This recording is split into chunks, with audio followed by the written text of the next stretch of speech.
Hello friends, welcome to the show. Today's guest is a writer who is carving out his own brand of comedy bizarro-horror. I met him a few years ago at Sheffield Horror Convention and we haven't had many opportunities to chat since, so I was really pleased to get him on the show. Sit back, relax, enjoy what I hope you'll find is a great conversation with Duncan P. Bradshaw.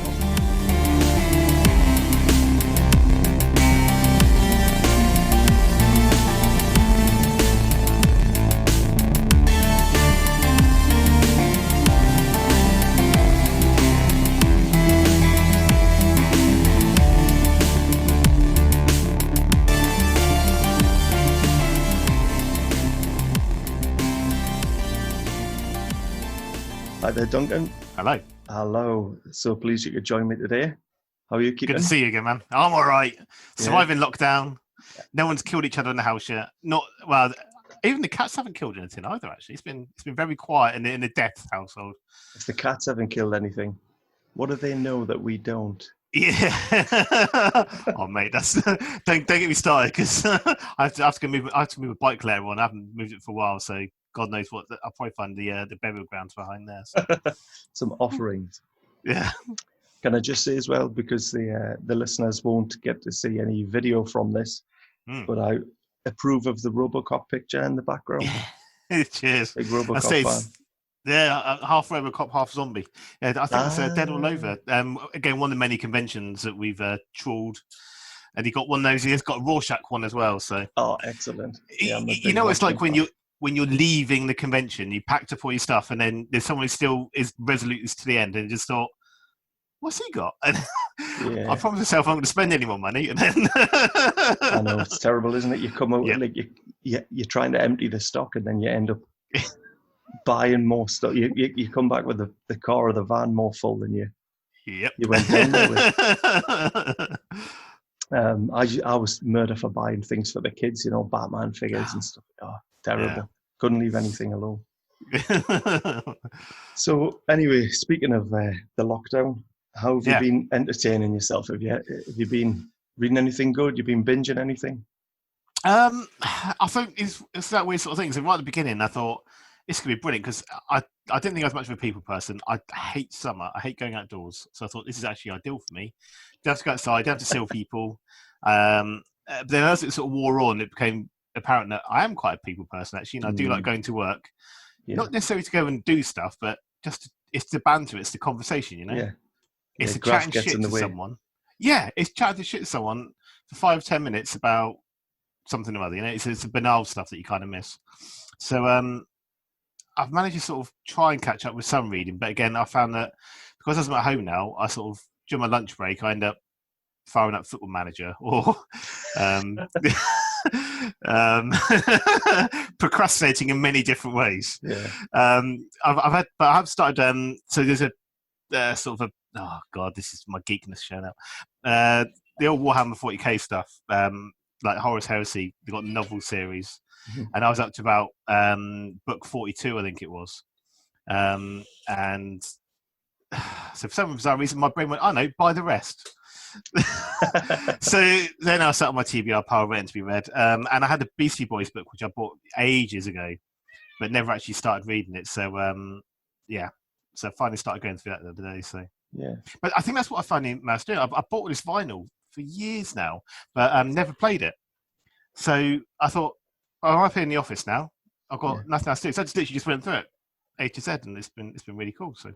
Very good. It's all been that kind of stuff, you know what I mean? So and buying lots of beer because I'm helping the local economy there because it is from the local pub. So very good.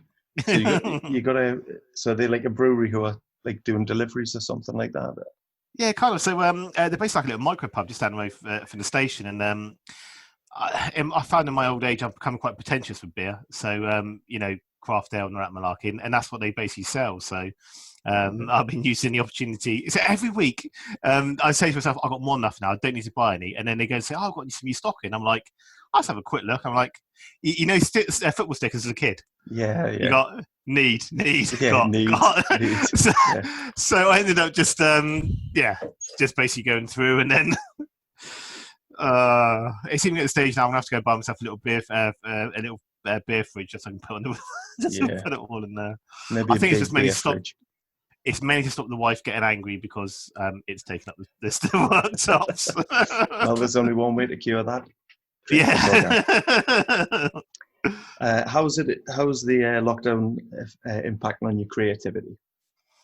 Again, as I was saying right at the beginning, I thought it was going to be a boon. I thought it was brilliant. I've got all this time, got nothing really getting in my way.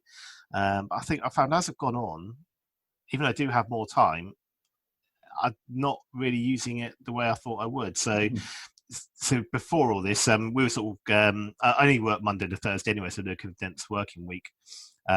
So we tend to sort of go out on a Wednesday night to go to the gym and stuff. But now we've done the Tuesday, Thursday. So say if I finish work at 6, by the time you've eaten dinner and stuff, it's like 7, 6:30, and you just can't be bothered. So I just find my motivation at the moment is just kind of gone a little bit. So I've been trying to get back into it by putting some books together. And literally in like the past week and a bit, I've come up with an idea for new books. I've literally just started writing that, like 10,000 words into it. So very good. But of course, I'm now at the stage where I think it's shit. But I'm just thinking it's the first draft video. Just keep writing it. So. Yeah, just keep pushing. Yes. I'm like that though as well. I suffer from that. Just that the internal editor. Go back. Yeah. Change this. Change that. Yeah, and when I first started writing, that's how I did it. I'd write like a chapter, and the first thing I'd do the next day is read it back and just make a few changes, just so I got it in my mind. Yeah. But I sort of kind of did that. I just think, God, it's so dialogue heavy at the moment. It's like, but hey, like you say, first draft is never, That's it. Just get it hammered out. You'll feel better. Exactly. Yeah. Feel better. Feel productive. Yeah. So. When did you start writing, and when did you really start to take it seriously? God, I was one of those people that always said, "I'm going to write a book one of these days." And for about the age of 18 till how old am I now? 37. Yeah, I'm 43 now. But yeah, about 6 years ago, and weird enough, like I say, I've known Justin and Dan, who we formed the Sinister Horror Company with, God knows, 10, 20 years respectively. And I remember Justin was sort of saying that he'd been writing books, and I think it actually started off as a screenplay, and then he said, I'll make it into a book.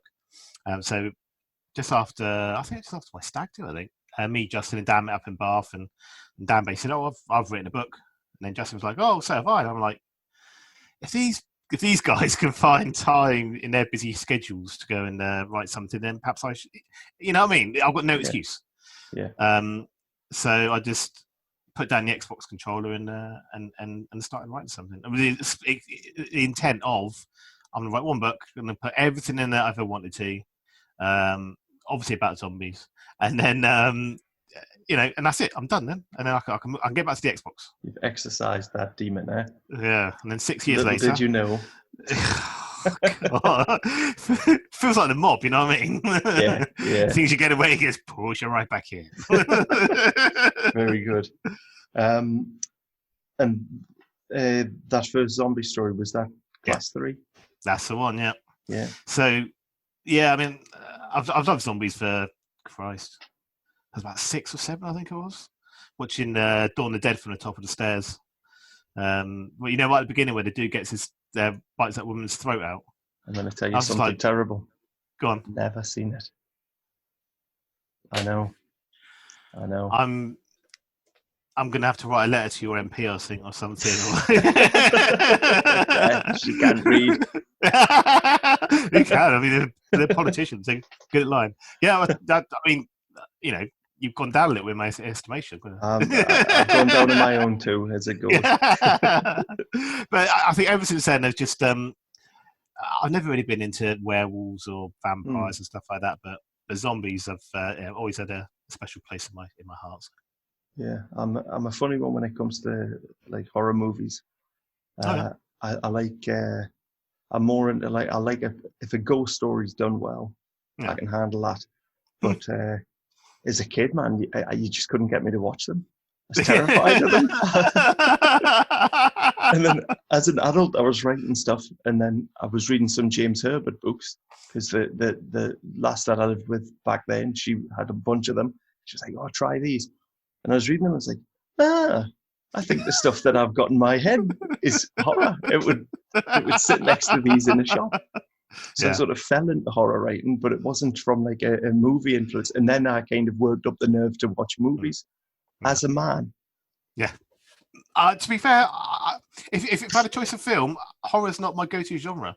Not at all. I just, even what I write and stuff, it's people sort of going on about what is it about Midsummer and stuff like that. Yeah, I want to watch it at some point, but I'd rather watch other things first. So. No, Midsummer's more up my street than say I don't know, like Friday the 13th or something like that, or like slasher. See, I enjoy those. I do enjoy those slasher movies, but I had to come to them after Scream and stuff like that. I was kind of roped into Scream as a teenager.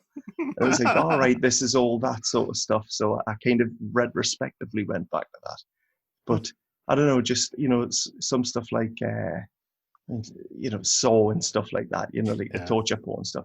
I'm not really fussed on that. Like. I enjoyed the first Saw film. I thought that was really well done. There's almost like a little puzzle box kind of film. I really enjoyed it. I mean, there are some bloody stupid moments in it, but there are in any film, let's be honest. Saw is probably a bad example because I did enjoy Saw.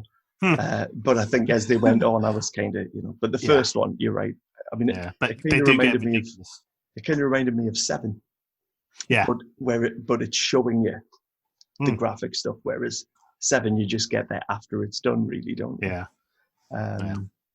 But yeah, so the zombies had you bitten from what age? About age 6, did you say? About 6 or 7, yeah. So I can't remember the exact age, but I remember I was young. And then it was things like Night of the Comet. I watched that again recently, and it's amazing, really, because I always thought The Dawn of the Dead was like perhaps my main film that I was writing for, but it was actually Night of the Comet because it's got a fair amount of sort of little nods and stuff in there. Yeah, and then obviously Return the Living Dead, Evil Dead, that sort of stuff. And what's it? Peter Jackson's one. Brain Dead. With Crom. What's his bloody name? I've got the thing up there as well. That's going to annoy me, that is. But yeah, they're just it's a bad taste. Bad Taste, that's the one. Yeah. I remember, so, as a kid, like, obviously your parents go and record stuff on VHS and that, and you sat down on a Friday night to go watch a film, and he just like put his film on, and he's like, what the hell is this? And it's just the thing that I say, this has been stuck in my head for like 30 odd years, where he's got one of them hanging off the edge of the cliff on a rope, and he's got that metal pin, and he's just hammering it in through the bottom of his foot.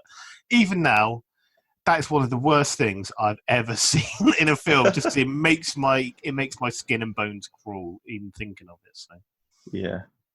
Good God. Yeah. Sometimes, hell, I can't even handle that bit in Home Alone where the guy stands on the nail right in the centre of his foot.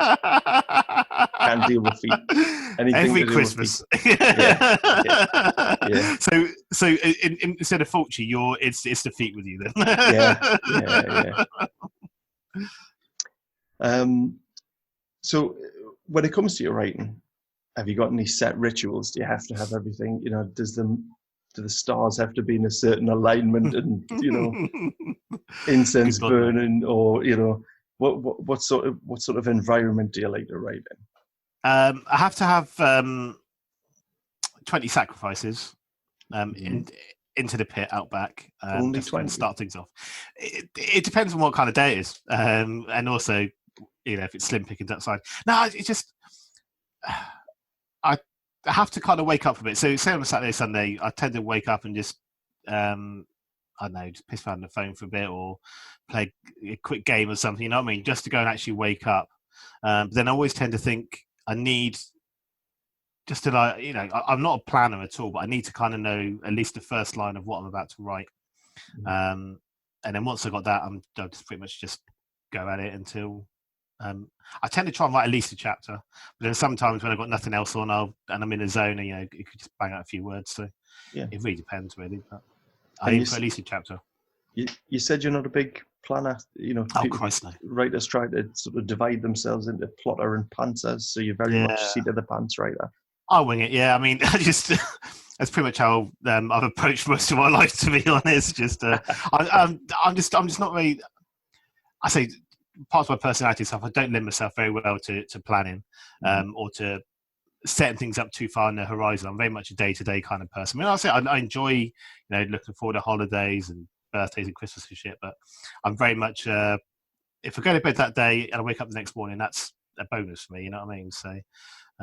So yeah, when it comes to writing, I'm most of the time, say if I've got an idea for something, I don't always have the book title, but I need to have that first line. I need to, even if I don't have any of the characters worked out, I need to just know what that first line is going to be and where roughly going to take me, and then I'll just go for it from there. So, how about you? Are you a planner or a pantser?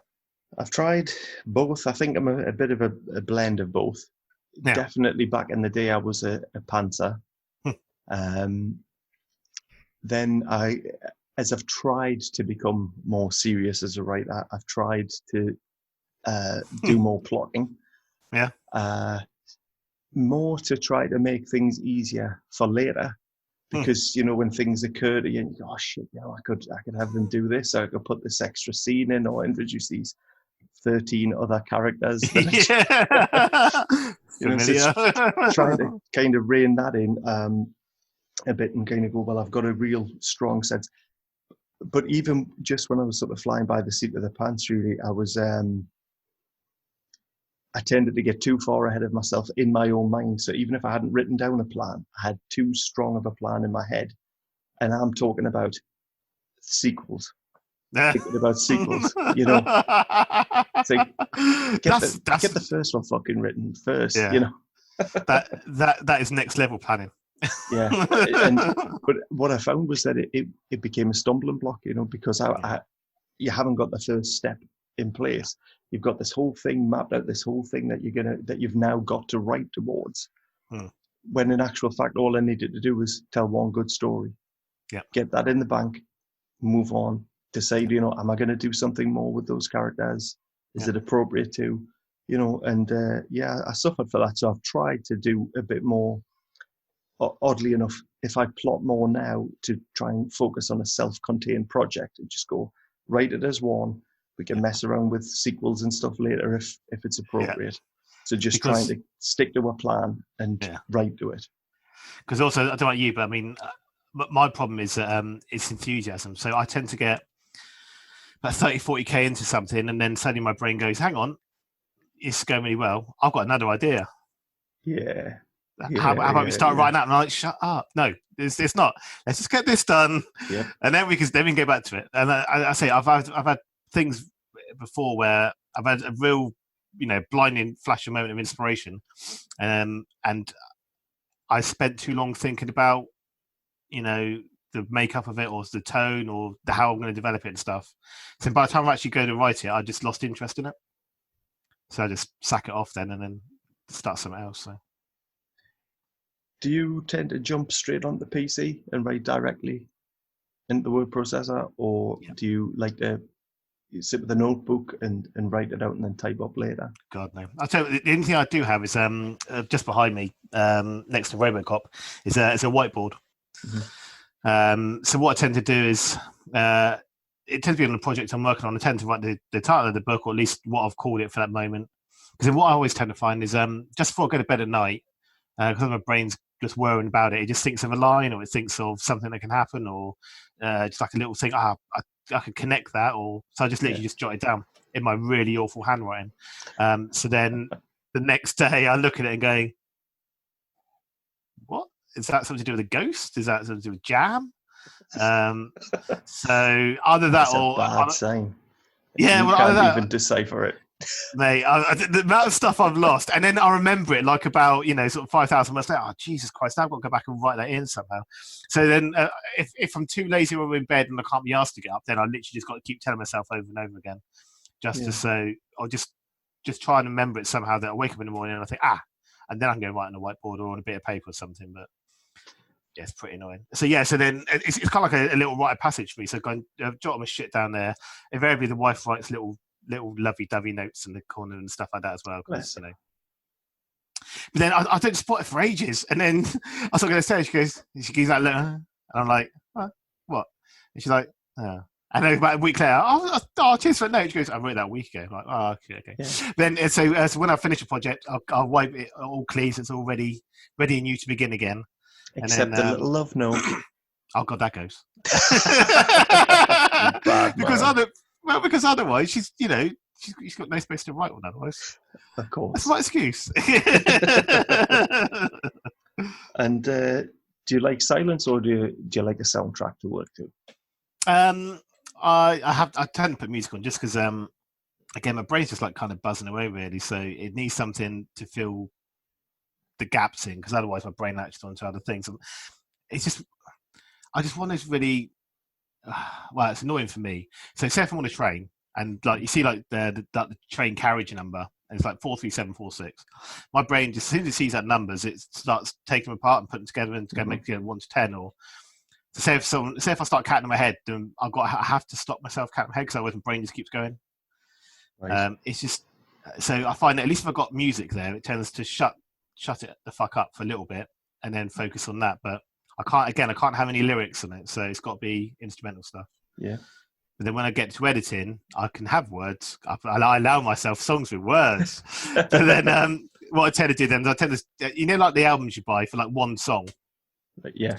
And so I just think, do you know what? I haven't actually listened to the rest of that Alter Bridge album I bought 12 years ago. Why don't I go and listen to it now? So, and then you just put it on the background, and then so you still don't actually listen to it, but it's just again, it fills the void in. So.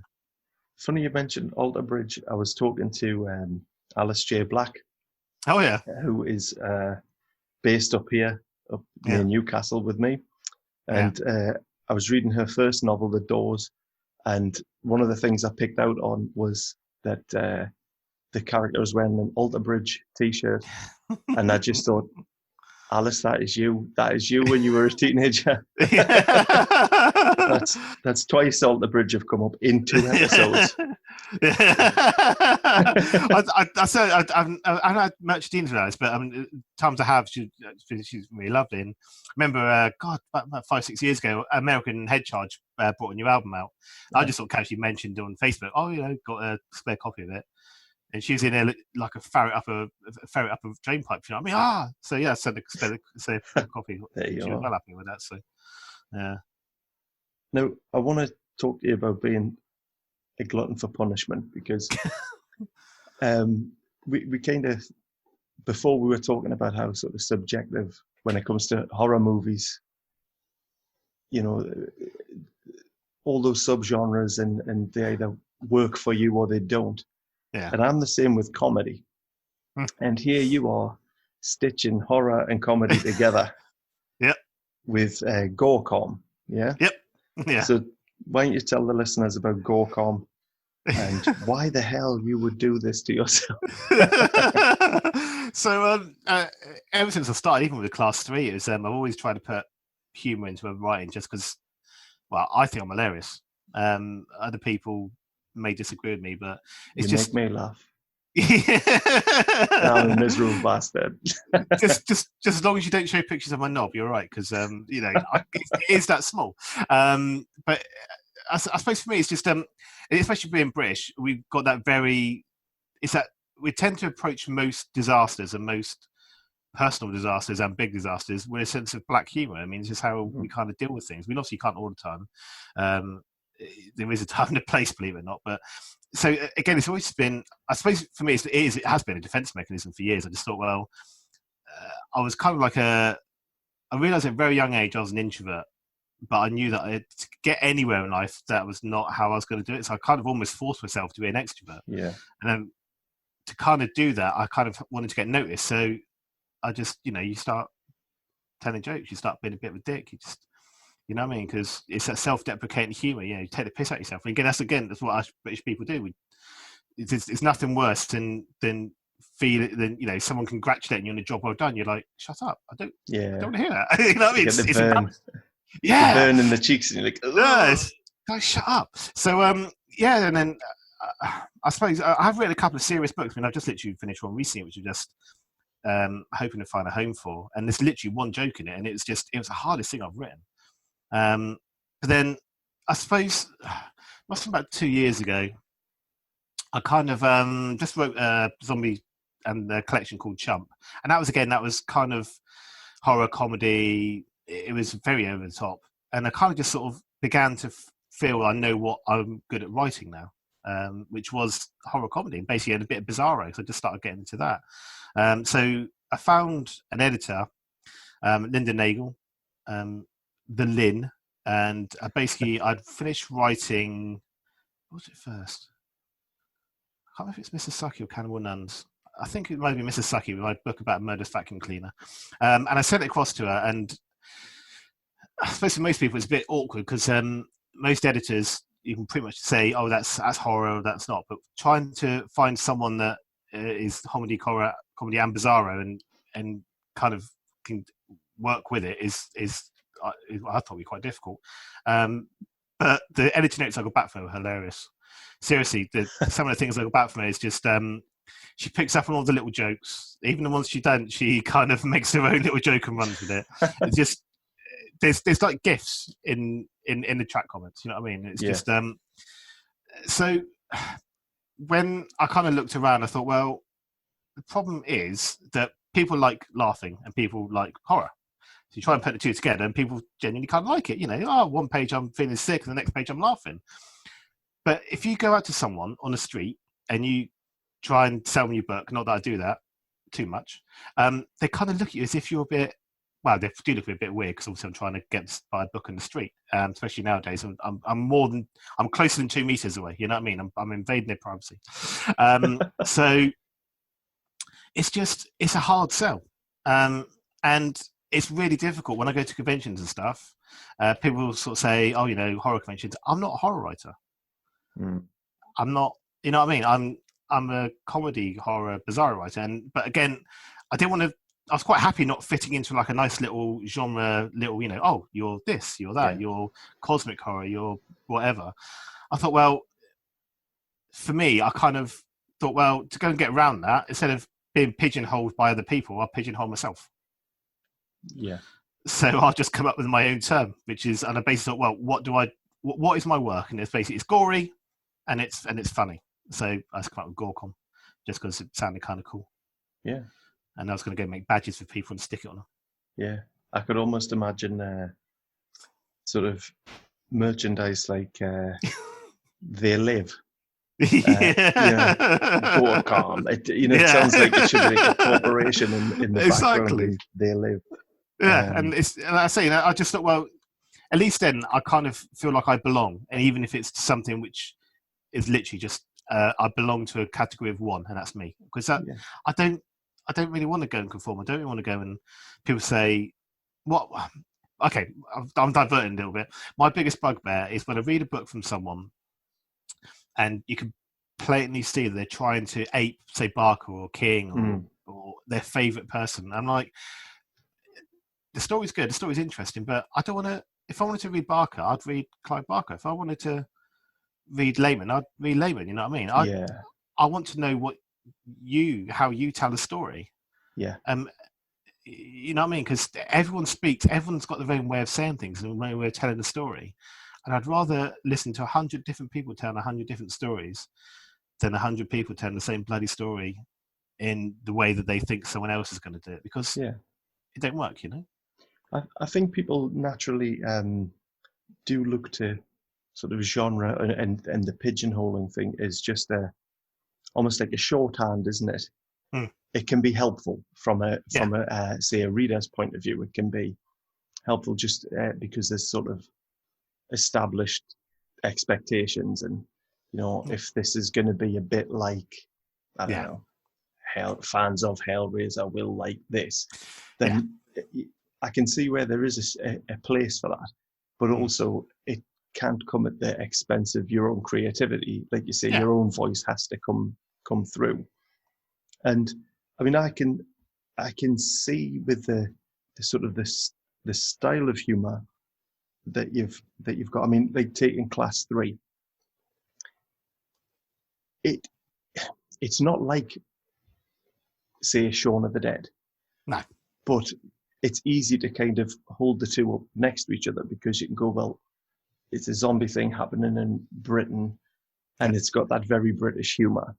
Yeah. They are nothing like each other. No. But you can kind of see where somebody might use it as a shortcut to describe it. You know what I mean? As it's almost the closest thing I can think of to it.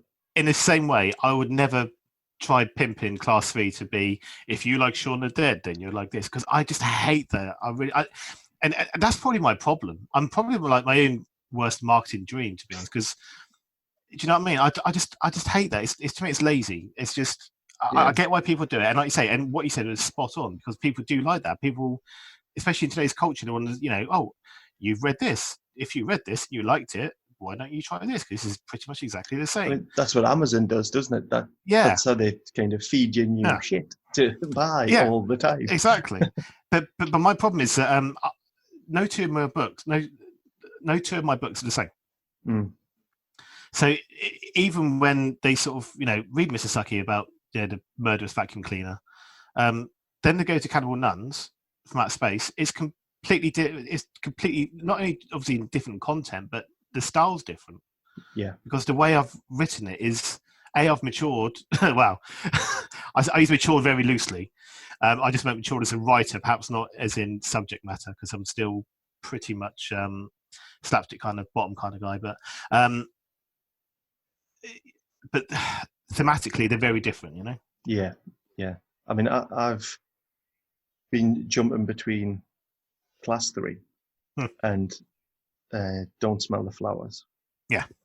And thematically, wildly different from each other.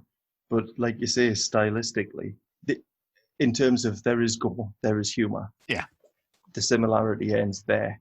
Yeah. And there's definitely, I kind of got the impression, like by the time you've come around to write Don't Smell the Flowers, you've kind of let yourself off the chain when it comes to the zaniness of the content, like you just went, no holds barred anymore.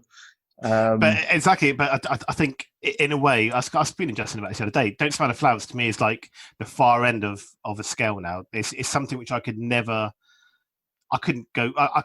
up to a degree of it again. But that book is just I've done things in it which I would never do again, just because you couldn't. Because if someone then read that and then 3 books of mine later they read something which is similar, or I was trying to be he's breaking the fourth wall again, look, he's taking a piss out of his plot constructs and stuff. It's like, well, I've done that.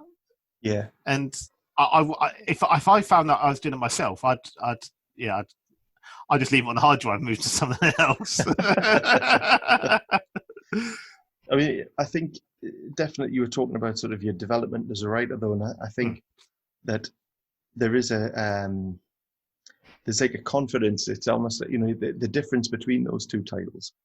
Yeah. Because those are the only 2 reference points I've got. Is I wanted to read your earliest and your latest. Yeah. And definitely there's like, I mean, the Class 3, you still had that confident humor there. Like you were very comfortable in your delivery within the story. Yeah. And I picked that up straight away. But to be able to just create this whole sort of really weird and unique situation that has its own internal logic, I think, there's definitely a change in confidence there that obviously you must have developed over the other stories. But I think even the fact of your titles and upcoming titles in the GoreCom umbrella I mean, some of these titles, they're verging on drabbles. Yeah. Justin joked the other day. He said, I think it was Justin said, one of these days we're going to get a book title from Duncan, which is actually longer than the book itself. Yeah. And I think someone else piped up and said, or that could actually be the entire book itself anyway. So. Yeah. So we've got Don't Smell the Flowers, They Want to Steal Your Bones. Yep. And I noticed you've got one coming up. Congratulations, you've accidentally summoned up a world-ending monster. Yeah. I think I can gather what the premise for that one is. See, that book I've started 3 years ago. Right. It's so it's edited. It's it's all ready to go. I'm just waiting for the guy. I've been waiting for this guy to do the cover for must be 8-9 months now.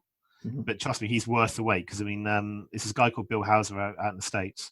He'd done the cover of Emma Johnson's collection called Berserkoids a few years ago, Right. and it was fucking stellar. And that collection's got one of the best short stories I've ever read in it. So this guy's worth waiting for. You know what I mean? But as a consequence, I'm sitting on this book now, and it's killing me. I just want to get the fucker out there, because if anything, it's kind of like it shows off. It's literally right at the beginning when I started to do all this silliness like properly. Mm-hmm. But then I've had like one guy look over it. He suggested a few other things, and then I passed on to Lynn, and she's like suggested a few other things. And now it's just this. It's basically like a choose your own adventure book, but not quite as not quite as granular. So there's like about 6 different endings, Right. and it all. I don't know if it was basically started because definitely saw that meme ages ago about Rachel Riley in Countdown, where she's choosing letters. So basically, it's spelled like Cthulhu, missing one letter. And I thought, what'd be brilliant if you could summon a monster via a game of Scrabble. Oh, very good. So it's basically just like this monster gets summoned and different ways of dealing with it, and it's just it goes down some very weird roads. I mean, where the hell do you? How's your mind working? You're watching Countdown, and that comes to you. Yeah. No, I know lots of people watch Countdown. Yeah. Nobody else is coming up with that. Which I'm grateful for, you know what I mean? So. Yeah. And I mean, I know I don't want to kind of sort of trip back over some of the stuff we talked about, but do you have any writers that you would consider to be influences on you, that if perhaps like their telling of a story and how they sort of embed humor into their stories, that maybe nudged you in that direction for you to go, there is a way for me to tell the stories that are in my head? I suppose, well, it's 2 people really. So I suppose my idol to a lesser degree is a guy called Danny King. He wrote the Hitman Diaries and the Pornographer's Diaries and many some other books along a similar vein. But I remember reading the Hitman's Diary, and I hadn't read a book since the Raw Shark text about 6-7 years before that. So I was out of practice. Obviously, reading books doing much practice for. And it got lent to me, and I read it pretty much cover to cover in a weekend. And I was spellbound by it. And it was just it reminded me like the old Tom Sharp books and stuff like that. And I just loved it. And it's just the way he manages to go and inject humor into really straight-laced situations. Yeah. And it's just the way it was done. It's fucking brilliant. But to be honest, probably the guy who's had the biggest influence, I'd say, and kind of showed me that I could do my own thing, was Adam Millard. Remember reading Final Destination on holiday solution about 2015, I think. So I was about to start working on my second sort of zombie book, and I read Final Destination, and I kind of thought it kind of gave me permission to kind of just cut loose and just think, you know what, just go for it. Just don't piss around and sort of, kind of almost hint at stuff and then pull back or whatever. Just fucking go for it. And then the more sort of bizarre I read, like Jeff Burke's Shatnerquake and sort of just loads of stuff like that. So Danger Slater, I Will Rock Without You, is a beautiful book. Help Me, a Bear's Eating Me. Just all this kind of thing. It's outlandish. It's brilliant. It's I just kind of finally felt then that there was a genre, or at least bits of a genre that I could nick or use and just kind of craft together my own writing. But yeah. And of course, Adam Millard books are fucking hilarious. So Larry is just genius. But again, although people say Larry, Larry too, Final Destination was a book that got it for me, because it was just the way he put it together, and there's so many disparate parts, and it's just I just loved it. So did Adam? Am I right in thinking Adam put something out with Sinister Horror Company? He put The Bad Game out, I think. Yeah, it must have been about 4 or 5 years ago, I think. Yeah. You know what it is with Adam? Before we started recording, I mentioned that I saw Justin at Bristol Horror Con a couple of years ago. And when my brother and I were ferrying stuff, getting set up, and we're pulling stuff out of the van, and there's this guy having a smoke on the smoking porch bit, and I was looking at it thinking, I know this guy. and he looks like he's in like a steampunk punk band. And I'm thinking, I know him from somewhere. Have I seen him on TV? Or like, and I couldn't, and you know, friendly nod every time we went past, said hi. And I'm thinking, I can't place this bloke at all. And then by the time I realized that we're Facebook friends, yeah, and it's him, and he was at his stand, I was so embarrassed that I couldn't speak to him. And I regretted that, you know. I met Andrew Freudenberg. Oh yeah. At the same convention, I met Adam Neville. Yeah. There. But when I saw Miller there, I came away and I thought, why the fuck didn't you just go and say hi? You know what I mean? But you know when you've like said sort of hi to somebody and you've seen them and you've nodded them and you're thinking like, it's too late now. Yeah, I can't. I should have just got up and went, I bloody know you. But that's a weird thing. I remember being at FantasyCon a few years ago. Just stood in the reception waiting for Justin or whoever to go and pick their bag of books up. And just turned around and Steve Shaw stood there. And you can't miss Steve Shaw because he's fucking tall. Ridiculously so. You kind of look to one side, you kind of look at one of his nipples. So then you actually have to look up and then sort of take him in, and he's just, I know you.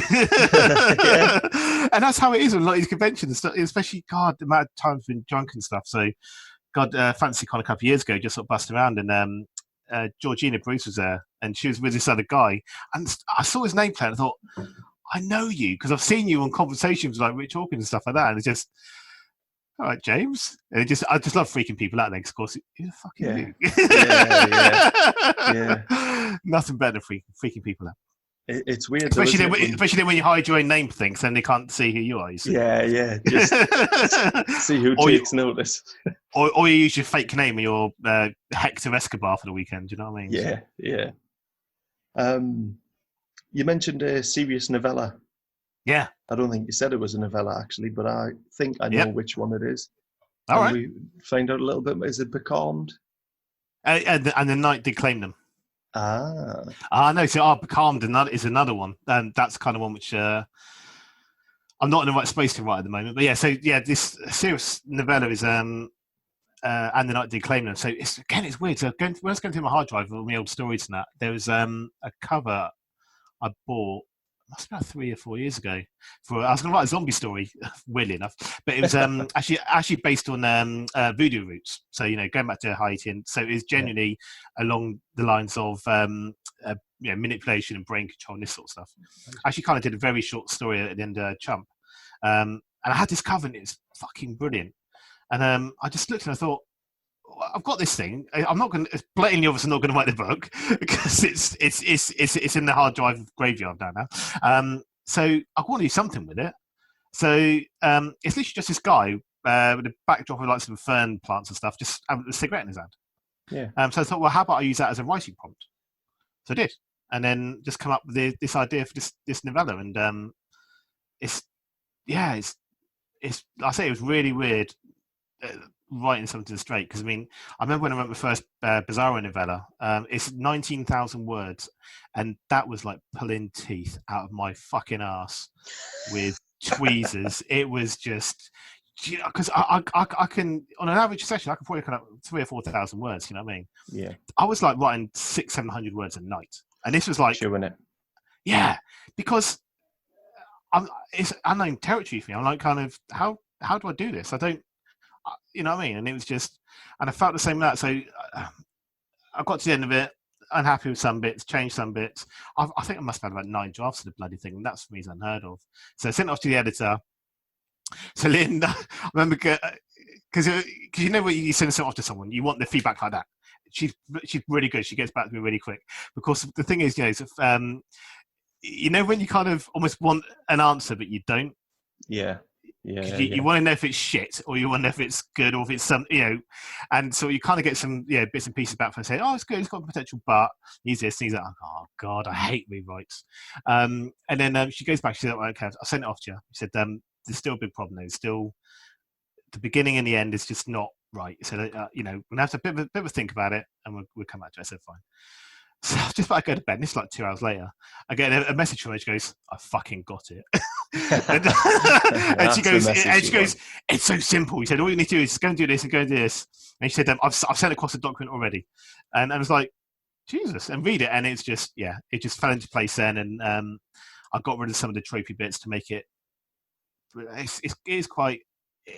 It's a hard book for me to write in many ways because it kind of sort of goes back, rakes over a few childhood sort of memories and teenage memories and stuff. But again, you write what you know, don't you? So yeah, I guess not that obviously I encounter cannibal nuns from outer space every day, but someone has to. You know what I mean? So. Yeah. Well, I mean, you didn't go to a Catholic school, I guess. But then cannibal nuns would be the least of your worries. Yeah.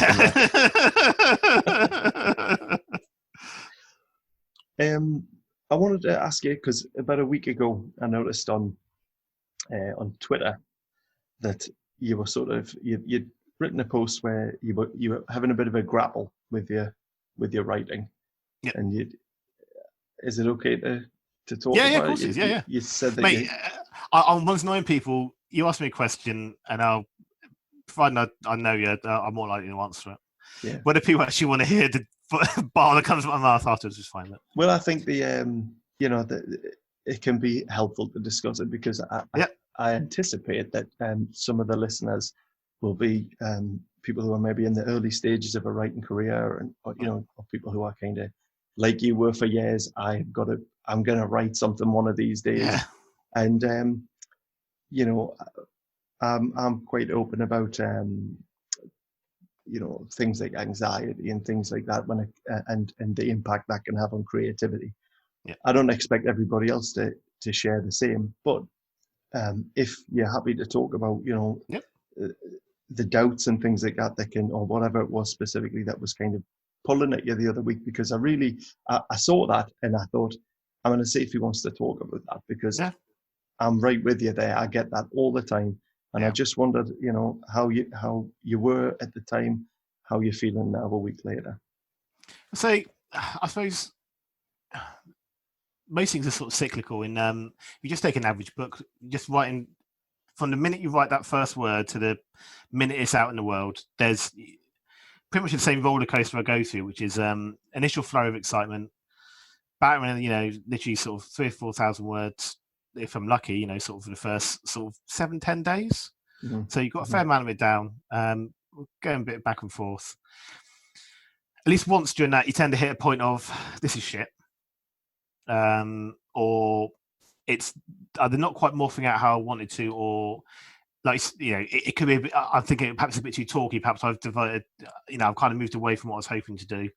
And then you kind of get the excitement back, and even when you get the stuff out there and stuff. And I suppose, a week ago, it's just, for me,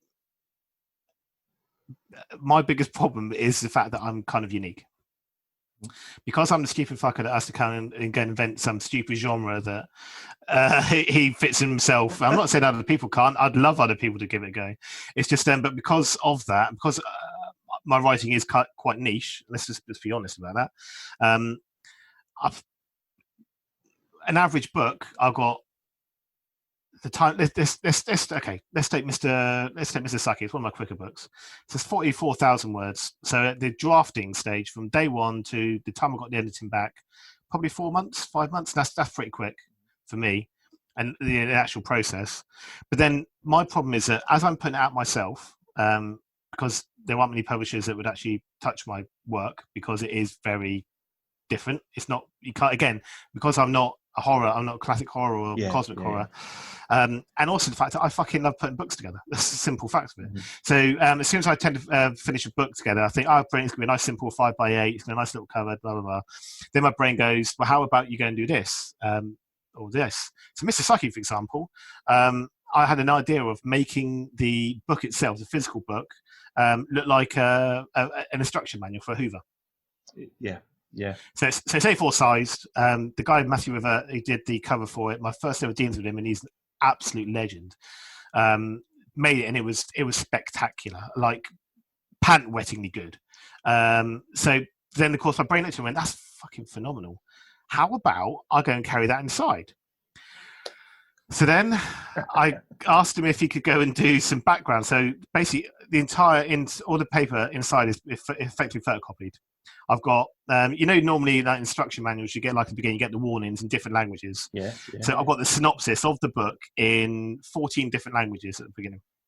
Jesus Christ. I then thought that's not enough. I've then got fake instructions on how to go and look after and operate your Mr. Sucky vacuum cleaner. And that's one book. Yeah, do you know what I mean? But it's got sort of tongue sort of cheek things of how to remove blockages and stuff like that. And you go be careful not to go and lose your fingers. So by the time I've gone through edits, by the time I've put the book together, by the time I've gone through all of that and I've got it out in the world and I'm pimping it, again, I need to do more. I'm quite lazy. I kind of get to the end of it and it kind of goes out and I kind of enjoy that first sort of few days and then I think, well, now. Or I kind of look back on it and think, well, I just spent 6 months of my free time. I've spent an amount of money. I'm not going to disclose that. No. But do you know what I mean? So you think, I've got all this time, I've put this money out, and you kind of look at what you've got back in return. You think, is it actually worth it? Do you know what I mean? You just, and I say it's lovely to get reviews from people and sort of say, really good and it's really funny. Like I say, Jim at Ginger Nuts of Horror sort of really seemed to enjoy like the last sort of 3 books. And considering, I think he might have been a bit skeptic about my work first off, but I think I've kind of almost managed to turn him into a fan. I managed to turn him. Not actually. So is this Jim who's been reviewing yours, or is it one of the team? And big Jim McLeod. Big Jim. I think it may have been because of our night at FancyCon. Also, I've said too much, but again, but I didn't need him knocking on my door, but that for me was a big deal. I kind of felt like that because Jim's like a proper horror aficionado, but to go and sort of almost go and get kind words sort of said from someone like that was a big deal to me, and it's just. But like I say, you just can't stop those doubts. I can't stop the sort of thinking of. No matter what I seem to do, I can't seem to. Find a slightly bigger audience. I can't seem to sort of try and it's if you a band, a British band, I can't break America, or you can't do this. I want to be big on the Isle of Wight. How the hell am I going to manage that? You know what I mean? Do you have to go over there and fucking just leave my books in like on the street or something? I don't know, but it's all those little things. And I suppose when I wrote Cannibal in Unspout Space, I kind of knew that was going to be like a plateau for me. I kind of thought when I got to that, I put so much into that book. And then I kind of looked down from it and I thought, where the fuck do I go from here? I genuinely did not have a clue. And that's when I wrote Don't Smell the Flowers. I just thought, fuck it, I'm just going to go completely the other way with it. Then when I got to the end of that, and this was a couple of weeks ago, I was thinking, I was standing at a new mountaintop thinking, where do I go from here? I don't know anymore. I mean, I can't, you know what I mean? It's just, I really just did not know what to do. Yeah. That's frustrating, isn't it? And I think sometimes you kind of want to be like Tarzan. You're just letting go of one vine, but you've got a firm grasp on the next one.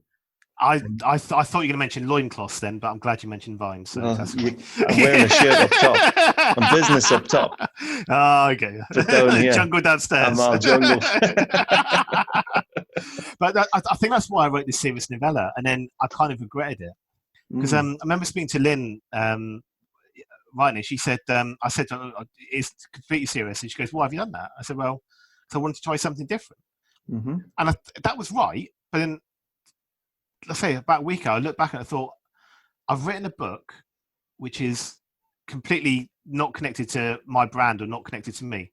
So if someone read that and they really enjoyed it and they went, oh, it's going to be something else of his, it's toilet humor, basically. Do you know what I mean? Or it's knob jokes, or it's fart jokes, or it's the incessant fucking desire about biscuits that biscuits and tea are my two favorite things.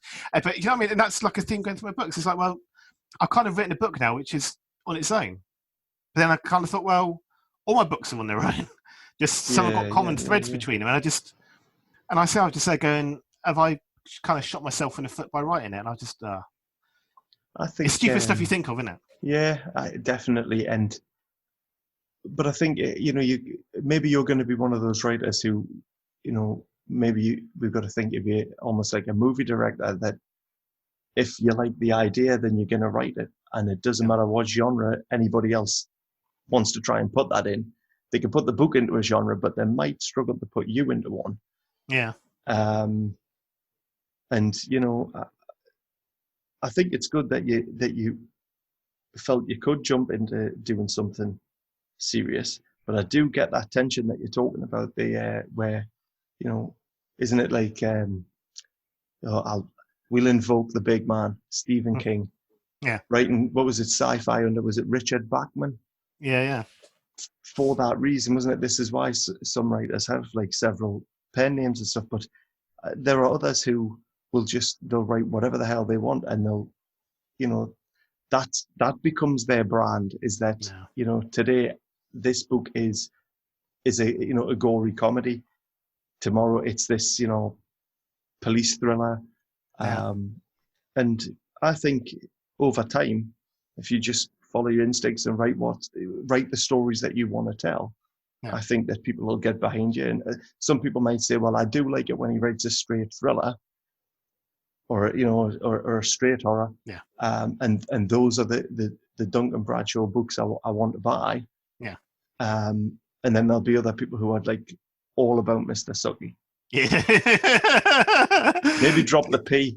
Ian Banks, wasn't it? He did that. Ian Banks and Ian M. Banks, I think. And that enabled him to experiment. That might be the way to go. When I wrote Celebrity Culture, my first Bizarro book, I actually contemplated writing it under a pseudonym called Rusty Beauchamp, just because I thought it's a bit silly. But then I just thought, no, because I thought, I'm proud of it. I was, what I mean? And the same way straight novella, for all I've sort of, first worlded, where is me sort of over, it's a fucking brilliant book. I really like it. You know what I mean? There's a bit in it which is even reducing to the verge of tears. It's that fucking, you know what I mean? It's that, even if it's only to me. But that's what I write for. I write for me. I like to basically entertain me and the wife downstairs. Because the only person, apart from me, who I know reads it, who I can see read it, is my wife. So she'll get an early draft of my book. She's there reading next to me. She's, oh, fuck's sake. She's rolling her eyes. Look at her. Say, and but then I know. What's that? And she goes, I can't believe you put this in it. But, well, you were sleepwalking and you did that. It was fucking hilarious. Or, or just like just little isms that we have. You know what I mean? Little sort of conversations and stuff like that. And it's just, and that's what I'm writing it for. And that's what I kind of remind myself. And like since last week, I thought, well, and that's what always gets me past the doubts. I always remind myself, I'm not writing for other people. I'm only writing for me. I'm writing to keep my books of entertainment. They're not there to go and be dissected as, oh, look at these social studies and stuff like that. I've got elements to it. And if you dig deep enough, or not so much, then you'll find them. Yeah, there'll be something. I just want to people to put the book down and go, I enjoyed that time. You know what I mean? Even however long they spent with it, and think I had a good laugh there. Yeah, and I think that's. I think deep down, I think that's all that most writers want, isn't it? To feel like it was a job well done. If a bunch of people can say they enjoyed it and it was time well spent, and I think as well, when you're talking about tapping into personal feelings, if not directly transcribing experiences, but tapping into the feelings of real experience. I mean, we're all people, we're all made of the same stuff, and lots of us go through not the same things, but similar things. So what strikes a chord for you and brings that sort of the sting to your eyes, there's going to be a lot of other people who read it and they'll go, fuck, that I didn't do that way, but the feeling is real. The emotional content of that situation is genuine. And I think, if you can nail that, then, that's what people really, when it elevates the story in their own mind, they take possession of it for themselves, then it becomes something more than just entertainment. And I think that's where you start getting, your raving fans, really. Just So as long I as I don't don't come bearing a sledgehammer to go and break my ankles or something. yeah, God, yeah. No, leave his legs intact there, folks. So you have got your label IQ. Yep. But you mentioned that the novella, or that you're potentially looking for a different home. Yeah, just yeah, because I mean, even though I've got the cover and stuff, it's that kind of thing where I think to go and try and expand my horizons or my reach or whatever, I just thought, well, there's only so far that I can, go. And I thought, well, because it's completely different from me, I think it's, in inverted commas, an easier sell to someone. So I had a couple of people in mind. I sort of approached one of them and sort of went to hear back. And it's just that kind of thing. Well, in a way, part of me is going, fuck, no, get it back, put it out yourself. Just because I love putting books together, you know what I mean? And my brain's going, you could do this, you could do that, you could do that. But then a part of me goes, well, no, in a way, it'd be kind of nice to go and, if someone, likes it, for them to go and put it out and do and things with it. Yeah. Do you know what I mean? And I can go and sort of, just promote it in a different way, and I can have that different experience for me, And then there's another of that writer box, someone else's. Because again, I say I couldn't go out to most publishers, Mr. Saki, and say, "Do you want to put this out?" No, but here's one that you definitely. I've got a feeling that someone maybe, and I say if not, then I've got a cover. I've got an edited book. Worst positions to be in. It's nice to have it's 130 miles to Chicago, and it's nighttime. We've got sheets on. Yeah, that's it. Very good. I definitely think, like you say, just having that experience of this is what it's like when you have a marketing team behind you and they're saying, can you do this at these times? And, and I think that experience can only help with the indie side of things as well. Yeah. To go through that experience, to be able to go, well, if I apply that to Mr. Suggy or the next sort of GoreCom release, then hopefully you'll start seeing better results with less of the frustration. Yeah, I think for me, I enjoy the preamble. I love the bit, the bit up to release. That's my element. But as soon as I'm it's out there, it's that particular British thing again. It's like I don't want to keep reminding people. It's just you feel like you're spamming people and stuff like that. And it just feels rude, So I kind of again, I was trying to adjust about it. So I've got to find other ways that, again, it's not always about trying to flog books. It's people want to know about me as a human being and all my hilarities and stuff. So again, just trying to find other ways to go and get that across and stuff as well. So do you ever read your own reviews? Yes. But then some of them, so what it's like. So I remember there's one I got a stage when I was going through Goodreads quite regularly, and that fucked with my brain, so I come off that pretty quick. I still go there occasionally, but it's when you go down the black hole with some of these things, you just start digging. You shouldn't dig too much.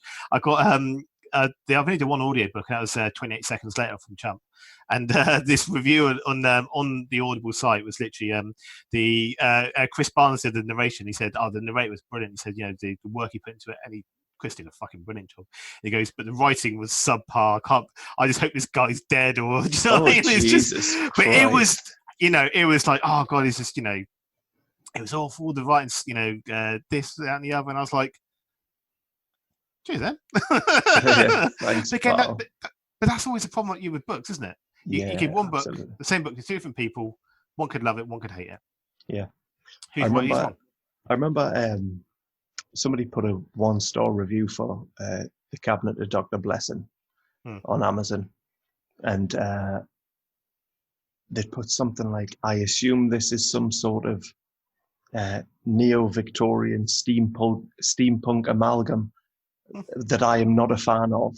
I read that and I was just crushed. I was like, well, it's not steampunk and stuff, but oh shit, and because I was new to the game, and